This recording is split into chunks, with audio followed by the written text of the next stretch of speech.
talk, identity, and access management.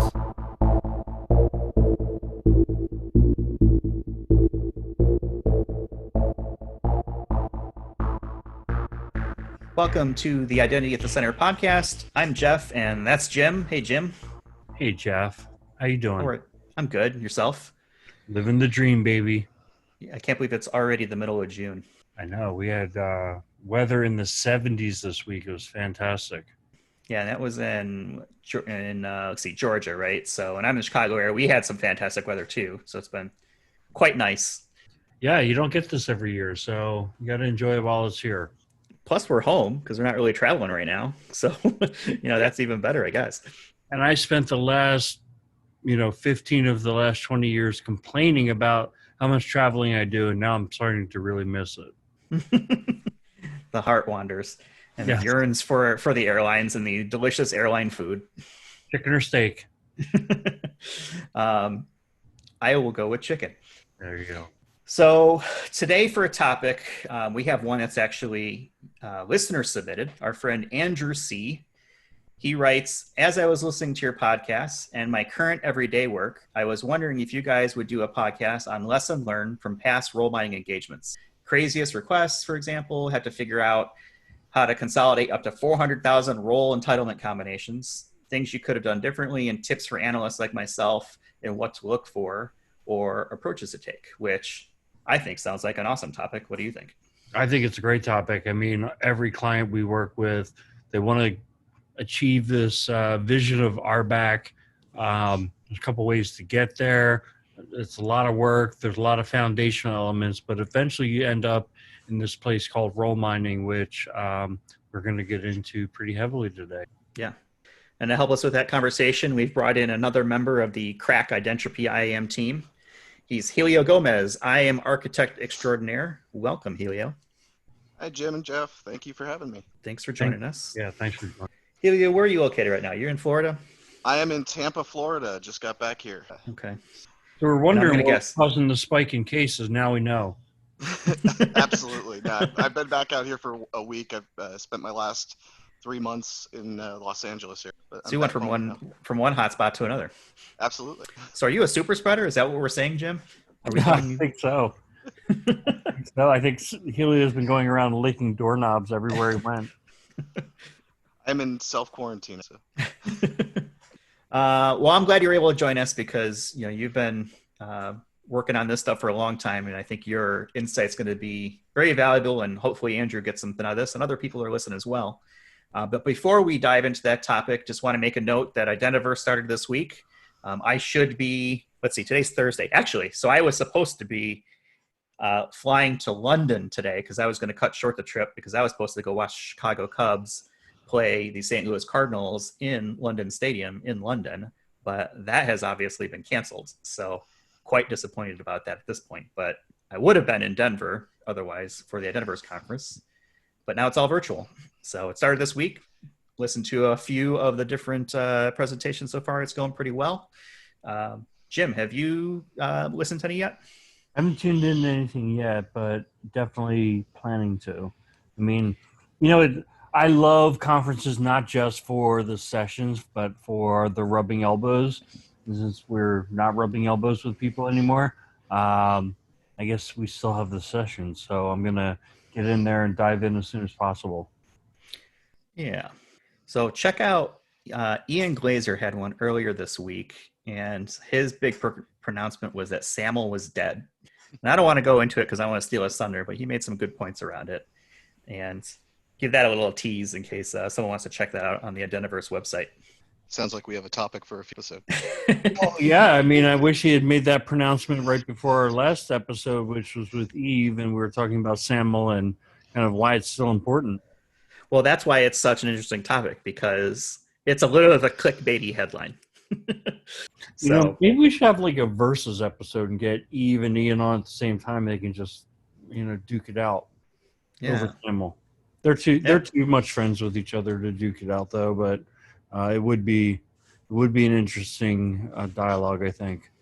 I'd like to do something like a versus, defend your position, maybe a debate or something like that. I think that would be cool. I think if, maybe we'll put that out there if you have somebody who's listening and wants to take part in something like that or has an idea, maybe we can put something together like that with maybe some help from the listeners. And, if that's something that you find interesting, email us at questions@identity@thecenter.com. And, we'll see what comes out of it. Speaking of emailing us, I got a really nice note from Craig in New Zealand from the future.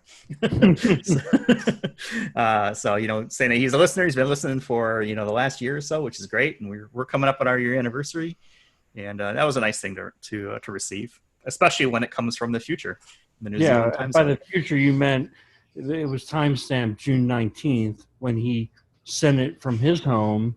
Yep. And then as it traveled the microseconds to a different time zone, it landed in June 18th. Yeah. So I don't know what happened. I mean, I read it.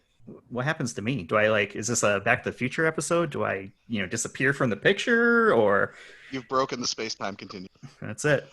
All right. Well, why don't we get into jump into it? Yeah. I'm ready, man. This is an exciting topic. So I think we probably ought to start and get Helio started here.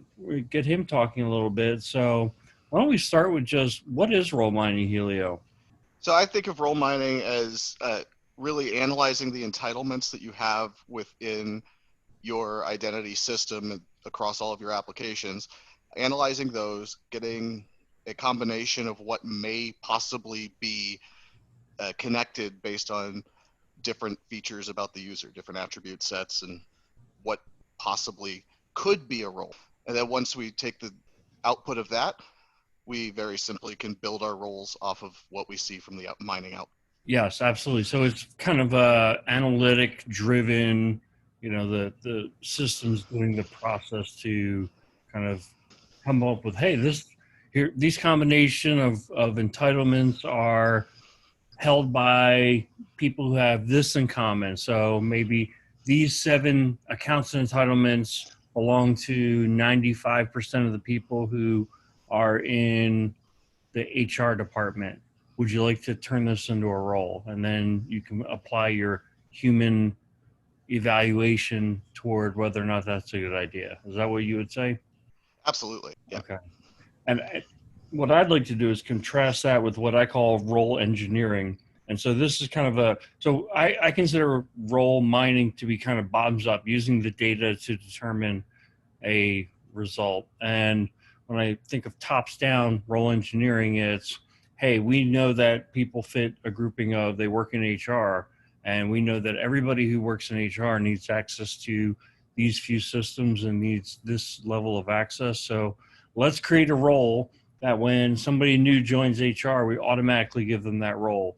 Or we start to say that, there are 5 different types of users that use this application or these sets of applications, and let's create a role that bundles all that access together so that, the business users don't have to pick out all the individual entitlements that they need to do their job. They can just pick 1 role or 2 roles. Is that kind of the way you think of it as well? Yeah, absolutely. And one of the interesting things about role mining as well is those roles that you've engineered, when you go and do your role mining analysis, you may find that what you thought was a role that you should engineer really isn't, or what you thought wasn't should. So it's really taking those two, like you said, taking your human element and applying that to the output of your role mining that's really going to be the most beneficial. Right. Yeah. It's like RBAC as a discipline is more of an art than a science, or maybe it's just a combination of the two. I think between role mining and role engineering, the way that I like to describe it is it's a technical way to create a logical construct. Technical in the mining aspect, logical in the engineering of how that would look at a construct level. Absolutely. So Andrew asked us to point out kind of crazy examples, and he said, you're looking for role mining to actually consolidate 400,000 entitlements. So I guess I'll throw it back to Helio. Is that how role mining works? Is it actually consolidate entitlements? It does to an extent. Really, what I like to think of how roles are going to function in my system, it's not so much consolidating the underlying entitlements, it's obfuscating them. So you take those groups of entitlements that are, they might be AD groups or some field in a column in a database or something along those lines, and permission sets of whatever applications. Your typical end user is not going to have any understanding of what that means. So building your roles is really going to give you that like end user facing like verbiage that's going to be helpful to them to really understand what they're dealing with, what they're requesting, what they're approving, what they're certifying. So building those roles is really help you in that aspect more than anything else, I find. And consolidation, of course, is one of the things that we're going to get from that. Is we're going to have 400,000 entitlements, and we're going to maybe put those into maybe 100,000 roles, or maybe 50 roles, or maybe 500 roles. But really what you're trying to do is make it data that can be consumed by your end user that can then be used in the other processes that we're going to have in our IAM system. Yeah, that's really important. I think, an important part of that is wrapping metadata around roles. So in other words, defining a friendly business name or friendly business description around a role, or defining an owner of a role who gets to decide, be part of the approval process or part of the review process for who gets that role.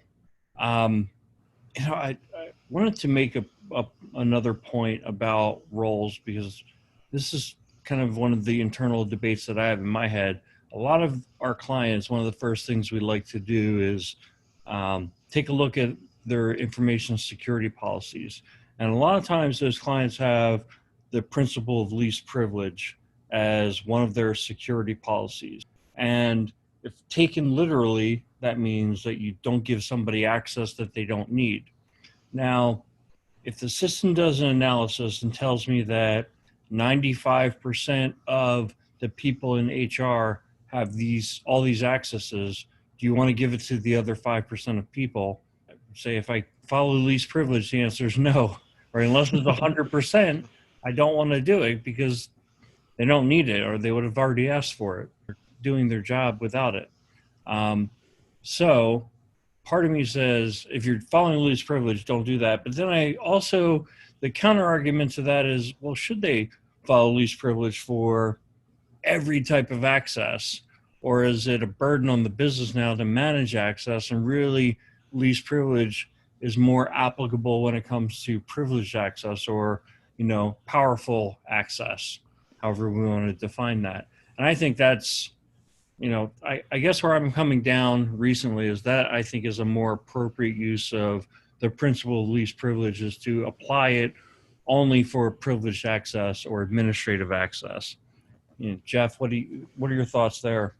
Yeah, I think it's a risk decision, right? If the person doesn't have access to the cafeteria menu, and it's part of the role consolidation, great. If it's somebody who has admin access to the AWS console, okay, that's totally different, right? So Right. I feel the second way there that you were talking about, Jim, it's more of a risk decision. Don't waste time fighting a battle over something silly and inconsequential, and focus instead on the stuff that makes you either more secure, reduces risk, or greatly improves the user experience, or ideally all of them. Right. So Helio, with the organizations that you've worked with, I mean, how common is it for them to use role mining as a tool, and how is that approached? Is it usually like a whole project around, hey, we're going to do role mining and it's going to be several months, or is it something that just kind of gets ingrained in the operations of things? Well, role mining is really more part of your program than it is like a simple process. So you can't just jump right into role mining and say, hey, we're going to do role mining. You have to lay the foundation there. So on my projects where we're implementing a new solution, we have nothing to begin with. Role mining is not usually even on the table for those kind of projects. It's the more mature identity systems that are in place. They've connected to a majority of their applications, at least their heavy use applications, and they're trying to understand and just move to that next level with identity, with their identity process. That's really where we want to get, and that's where we're going to get the role mining type projects.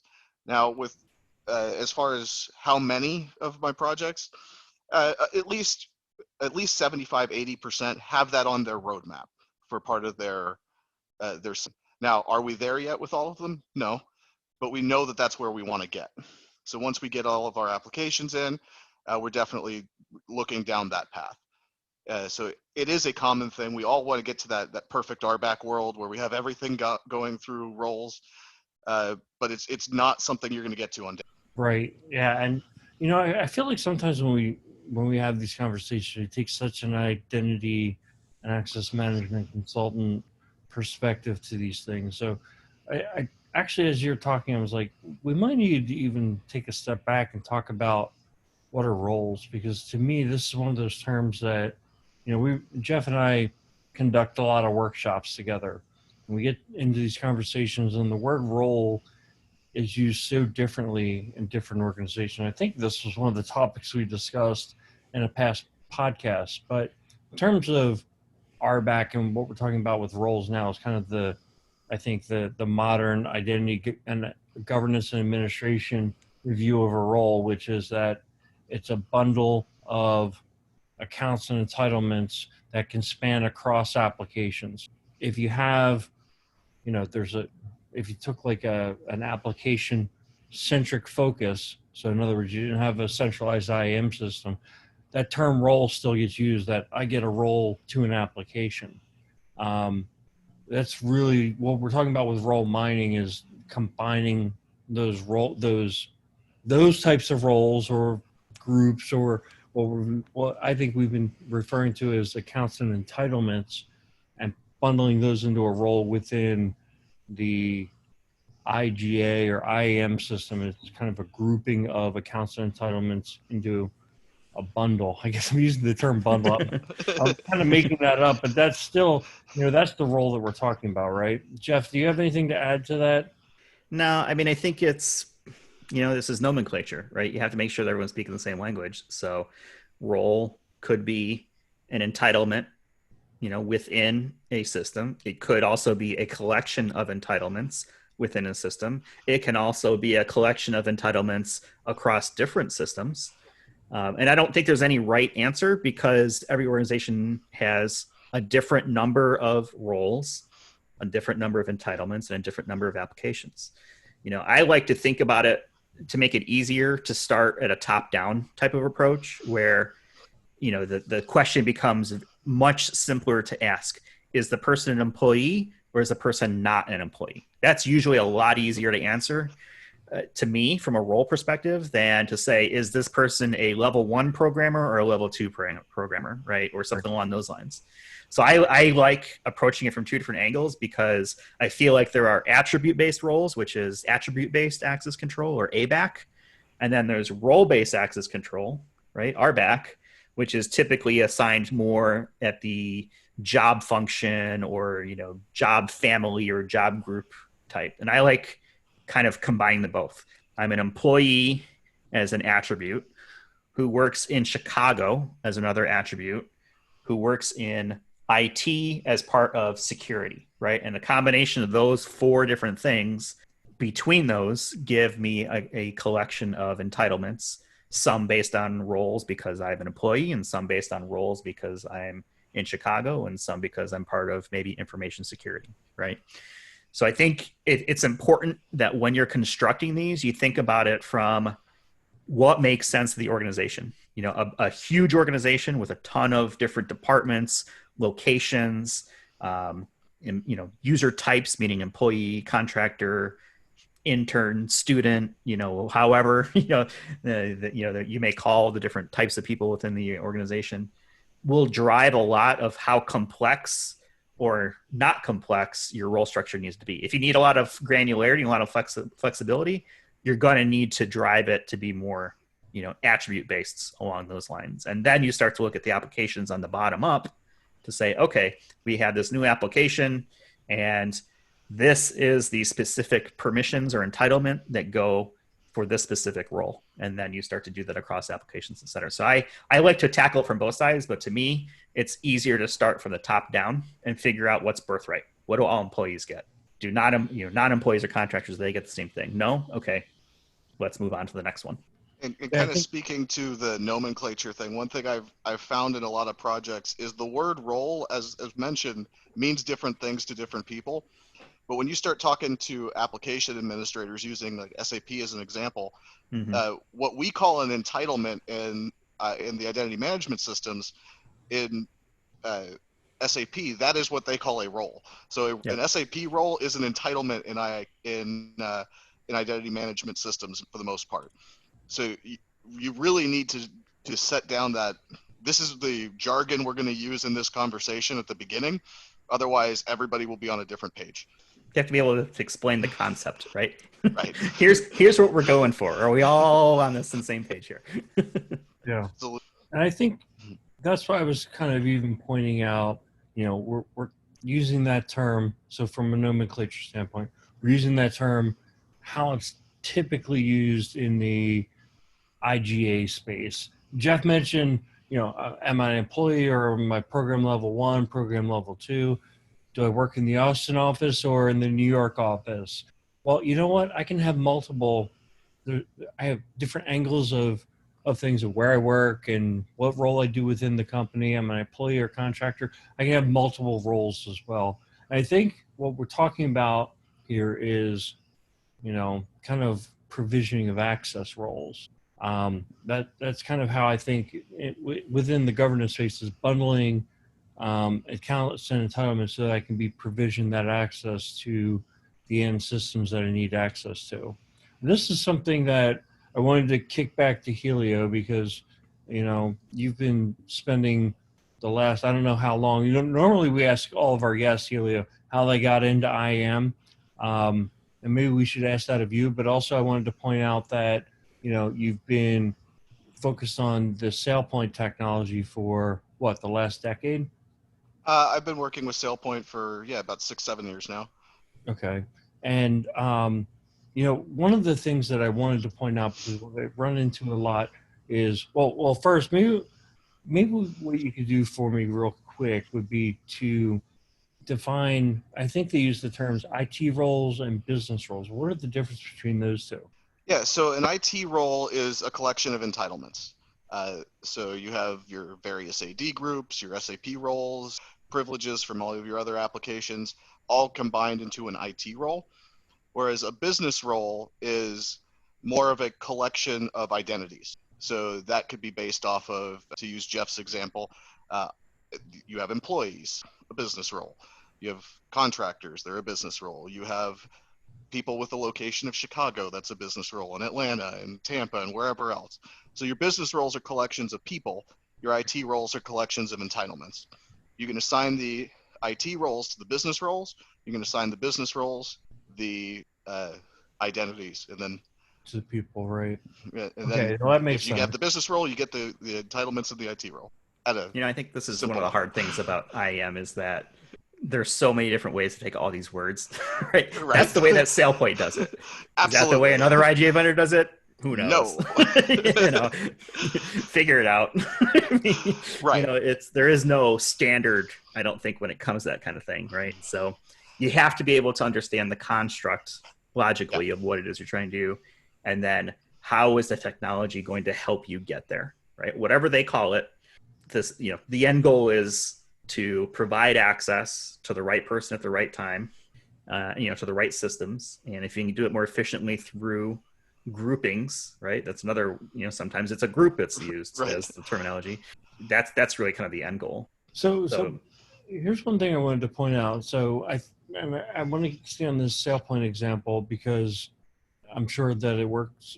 I know that it works this way. So one thing is, let's say we take that role mining example we talked about for Andrew, where, it runs a data analysis and it mines and says, 95% of the people in HR have these 3 AD groups. Would you like to just give that to 100% of the people? You say yes. So now all the people in HR have these 3 AD groups, and SailPoint considers that an IT role, right? Those 3 groups. Now, wouldn't it also be true that if I was assigned those 3 AD groups, that SailPoint would now think I'm in that role, even if I got those groups by other methods? Yeah, SailPoint will detect that you have those 3 AD groups and that you are assigned to that role, which is actually quite helpful when you come to do, say, a certification. Is instead of showing the certifier, hey, they have these 3 AD groups that you have no idea what they actually do, they show, hey, they have this role. Does that make sense? Now, you can also get to the entitlement level too in a certification if you wanted to, so you could see those 3. But yes, absolutely, we will in SailPoint detect that you have the role, even if you were not directly assigned the role through like a request or through a birthright. Now, I saw one client who actually, if that was the case, they collected those 3. They bundled those 3 roles. They would add a 4th element, a 4th entitlement, which was kind of like, let me call it a fake entitlement, so that it wouldn't be detected in that. It wouldn't be, somebody who got those other 3 by some other method, not by assignment of the role. It wouldn't be detected by SailPoint as them having that role. Have you ever seen that before? I have not, but I'd be interested in looking at that system. Okay. Well, we have a little bit of homework to go into, because either that makes a lot of sense or it's a terrible idea. I'm not sure. One of the things I'll say is we get all kinds of different requirements, and sometimes we have to do a little bit differently. So, Yeah. So Helio, I wanted to shift the conversation to role governance.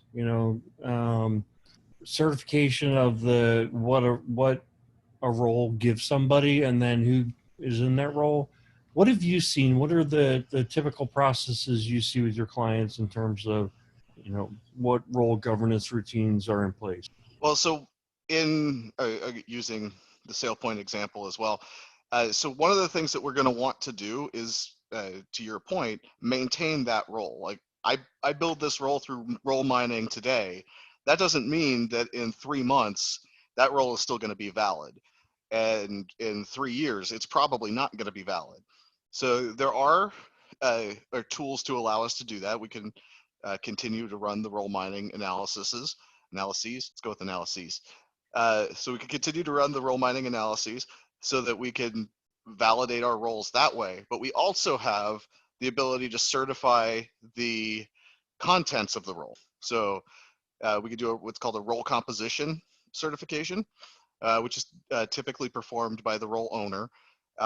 We'll get a list of all the roles that we own and the contents of those roles and say, hey, yeah, we don't need this AD group in this role anymore because whatever reason, we don't need it. That application is no longer a thing.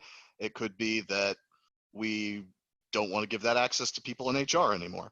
But we want to maintain those roles so that we're not proliferating incorrect entitlements to everybody. So that's a very important concept. Yeah, I think that is key part, right? Is roles change over time. So you need some way and some process to make sure that the contents of that role are still accurate, especially if you're relying on roles to grant access to people, right? Otherwise, now the mistakes you make aren't onesie twosies, they're macro in nature, right? Oh, great, 4,000 people, right? now have access to this thing that they shouldn't have access to anymore because nobody was maintaining the role itself and the construction or composition of it. So I think that's a really important thing.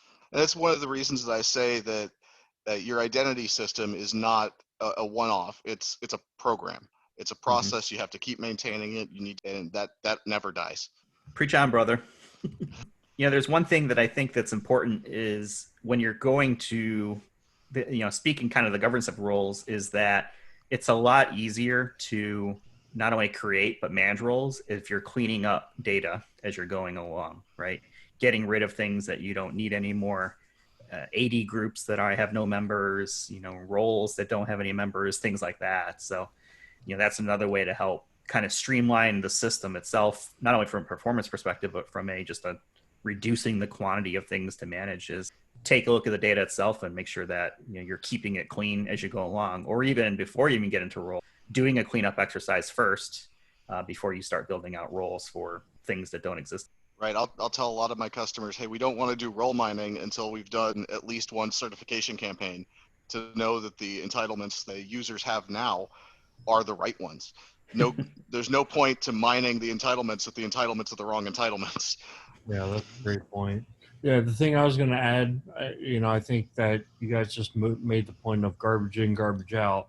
That's spot on. I think the other thing is, you know, the business has got to be a part of this. So if you think that role mining and role engineering can be an IT only job or IT led, and the business isn't really taking ownership, it's only going to go so far. I think you can, you know, provision basic access, VPN, email, stuff like that based on, you know, very simple role patterns. However, if you want to get into, you know, what people do in the business and really making access management more efficient, you got to get the business involved. And then you've got to get the metadata on the roles right. You've got to have good descriptions. You've got to have owners for roles. And it's it's not a once and done thing. It's something that's going to have to be revisited pretty often. So it requires a little investment up front. It's like changing the oil in your car. You know, you have to, uh, all the maintenance on your car. You do the maintenance so that the car doesn't blow up. And I think that's kind of the same principle with role governance. Right. Yeah. I think we made the point earlier that you really want the names of the roles, you really want the descriptions of the role to be right, because those are going to be end user facing, and that we need to be correct so that people understand what they're doing. No good saying, hey, can you approve access to this? If when I look at it, I go, I don't know what that is. Okay, approve. And I think this is really where a good IAM program manager steps in, because it's the business, it's their data, right? Yeah. And the technology and the roles and all the stuff that goes around it is typically provided by IT or an IT person, you know, maybe even within. But there needs to be structure and order to the way things are done. You know, when I've done role catalogs in the past, for example, you know, I would develop, here is the minimum acceptable level of quality that I will take, you know, for a role name, a role description, you know, anything like that. And if it didn't meet at least, you know, that minimum level of quality, then it would get sent back, right? Either I would work directly with the business and say, hey, we need a better name for this, or, you know, are you sure your users will understand what this means, right? Things like that, rather than just kind of taking the easy way out where you dump all the all the AD group names, you know, that are probably not reader friendly, But we don't and requires. want FQDNs in there. Yeah, right. Yeah, exactly. So Well, I yeah, think it's the important that the opposite is business just, is part of this. the opposite is just as bad. If you just call a role the accounting role, Right. or the accounting group. How many times have you seen that the accounting group in AD, and then it gets used for so many things that, you know, you're afraid to, or maybe it's called, you know, accounting finance, and like it was basically set up for some project. Nobody remembers exactly what it was originally intended for, but it's been used so many times, and now they can't delete it or clean it up or identify an owner because it's just a mess. So Yep. it's, And really, all it does is give you access to do your time card. well, maybe that's what it was intended for originally, and now it's like everybody depends on it for the most critical database in the business. You know, Right. that can happen too. And that's why Absolutely. I think you need to have, you know, the structure and order. I mean, you got to think about how do you want to present the data to your users, and then tackle it backwards from there and say, okay, you know, what are the capabilities of the IJ platform that we're using to present this? Or, you know, it could even be in your ITSM tool, right? A lot of organizations may use ServiceNow, for example, to present the request to the user. So you need to take into account what can the technology support, and then design an access catalog that is user friendly off of that. But I still feel the business is part of that. Ultimately, they own the roles. They should be part of the sign off process, as part of, here's what's going to be named, here's the description, here are the specific permissions associated with that. And then periodically they should be asked to review that to make sure that's still accurate. You know, maybe it's yearly, you know, maybe it's shorter if it's something with maybe privileged access or sometimes, but I don't feel like this is something that, to do it right, is fair to just toss it over the IT wall and say, here, IT, you deal with it. The business needs to be part of this process for it to be successful. Yeah, Absolutely. that's right. Great when everybody agrees. It's also important too. You know, I think a lot of organizations want to get to RBAC 100%. It's really hard, right? If it wasn't hard, everyone would be doing it. So I think it's a goal to get there, but I don't think that you should shoot for 100%. I think you should shoot for something far more attainable. however you want to define success. And maybe it is at the macro role level, like employee or non-employee. And maybe that's as good as you think that is realistic in the first year or maybe even 2 years, right? And then from there, as your IAM program develops and becomes more mature, and you're getting all this data back from tools that you've been working on implementing, if you didn't have an IGA system before, you can start to, do some more roles off that, or even attribute-based, logic off that. But I don't think 100% is a realistic goal. I think shooting for somewhere along the lines of 80% is good enough is a good target to hit, because what you don't want to do is spend an inordinate amount of time trying to address a 5% problem, right? Or even Well, I think as a program manager, my attitude would be, all right, for the IT roles, I need to get this right. I need to have this be the gold standard. And then I have to create a capability so that the business can also, come up to the level of gold standard. But I'm not going to drag them kicking and screaming into the RBAC future. If they're satisfied with, doing entitlements or going through the grog and don't want to invest the time, then, my philosophy to all this is that IT's responsibility is to provide the tools and provide the processes so the business can manage access. I think by having the gold standard, having the tools, and having a process for creating roles and assigning roles and recertifying roles, you're doing your job as an IAM program manager. Dragging people kicking and screaming is not going to work. They're not going if they're not taking it seriously. You're fighting a losing battle, and you're going to get into that area where they just think it's somebody else's job, and it's not. And the it's a other lot thing we easier to don't want. dance. I say it's a lot easier to dance with two willing dance partners than just one. Yeah, the other thing that you don't want to do, to go back to Andrew C's question, was we had 400,000 entitlements. We don't want to get so granular with our roles that we end up having 500,000 roles to maintain. Yeah, that's a great point. There has to be some level of, hey, this is what we want to maintain, and if we get too granular with it, then we're going to have a role for every entitlement, and then some roles for every other thing, and then you end up with 500, 600, 700,000 roles to maintain, and then you just made a bigger mess for yourself. Mm-hmm. Yeah, and it's not only that, but it's so many of the organizations that we work with, and I go in and ask them how many AD groups do they have. It's more than the number of users that they have. Really, what that tells me, and I'm talking security groups, not just distribution lists. That tells me that they've got a lot of groups that somebody created and nobody loves, nobody cares about, nobody's keeping them, and nobody feels like they own them. And that's a problem. If you get in that same position with roles, you're just going to create another nightmare scenario. And that's where our cleanup campaigns come into place, whether it's through access certifications or whether it's through just looking at the groups and saying, hey, nobody's in these groups. Do we actually need or is really going to help? And that's right. You got to do that up front. Got to put in the legwork to get to where you want to get. I kind of always felt too that with cleanup campaigns, there's some cleanup that you should just do even before you put in an IAM system.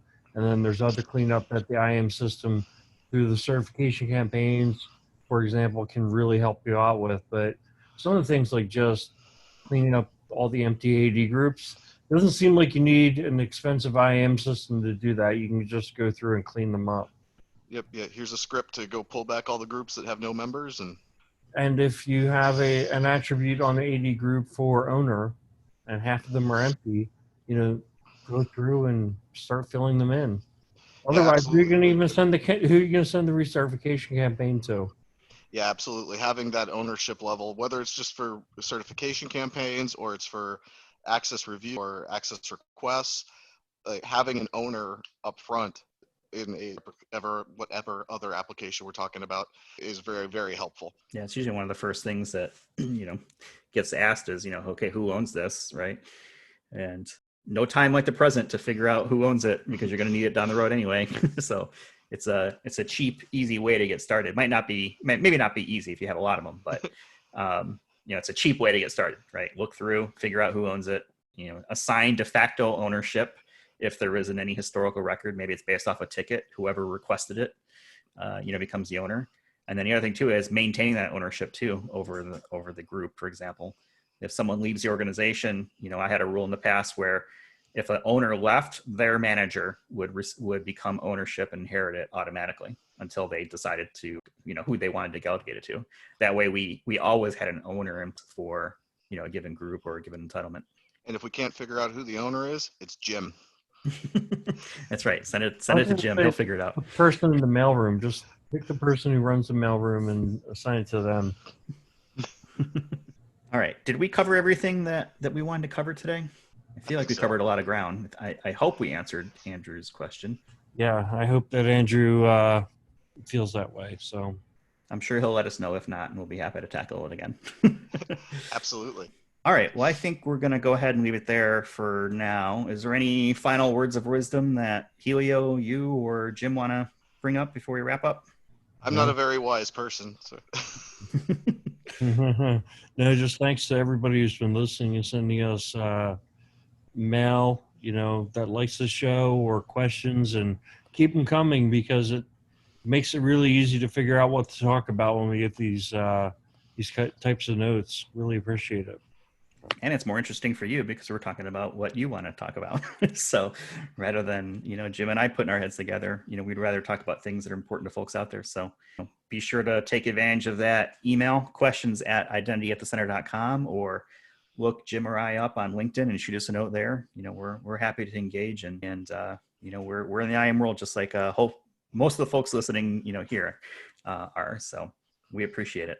And I think with that, we're going to go ahead and call it a wrap, and hope everyone stays happy and healthy, and we'll talk with you all in the next one.